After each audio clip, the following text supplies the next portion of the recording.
Okay, so the first thing we want to do is fold our paper in half. That way we can find the center, and that will make sure that we have enough room at the top and the bottom. So on this crease, I'm going to start by drawing my belt, or whatever is going to clarify the center of my Nutcracker. For me, that's going to be a belt. And then on the top, I'm doing a loop for the body, and on the bottom, a shorter loop for the lower body. And then I added a little rim for the bottom of the skirt. For my legs, I'm going to draw 4 lines at the bottom, turn those into 2 rectangles with a curved line, bring those 2 lines down a little bit further, and then end it with circles for the feet. I'm going to move on to the arms. My arms are going to be 2 loops on the side, kind of like oval shapes, but the top's a little flatter. I'm going to flatten out that one arm. I made it a little too ovally.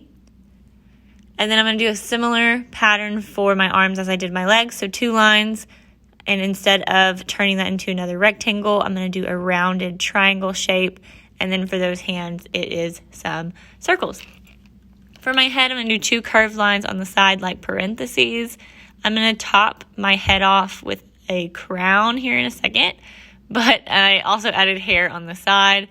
This one I'm making look more like a traditional Nutcracker, so I did a basic crown and a basic hair shape. But again, remember, this is supposed to be personal to you. Now for the details, in the center, I drew a rectangle to be his mouth, and then I brought a triangle down to be like the bottom of the Nutcracker mouth. And then again, mine's a traditional Nutcracker, so I added those little buckles that look like that traditional suit. And of course, I couldn't forget the teeth, which I just added into that line in the middle. So now I'm just adding all my facial features and whatever details are going to make my Nutcracker stand out and be personal to me. Now, once I have finalized all of my details with a pencil, I'm going to go back through and Sharpie over all of the lines that I want to stay put. Of course, if there was a mistake or there's something I want to change, let's not Sharpie that line. So I'm going all the way across every pencil line that I want, and then erasing any lines that are still showing. I'm going to add a simple frame to the outside, and then it's time to color with oil pastels. As I color with oil pastels, I need to keep in mind whatever color I'm going to paint the background.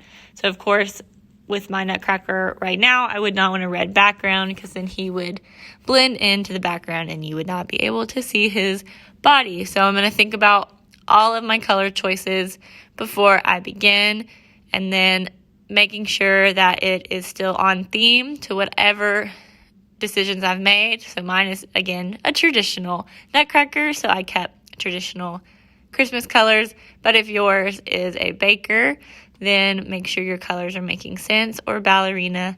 Don't do anything that makes no sense. And now for the background, just so that it's a sped up process, we are going to paint our background. So my entire Nutcracker is colored with oil pastels, and my entire background is painted. I just went with simple, solid colors. If you wanted to do anything fancy, you could maybe draw a few snowflakes with oil pastel and then paint, or add details to your background, but I wanted to keep it simple, and I'm done.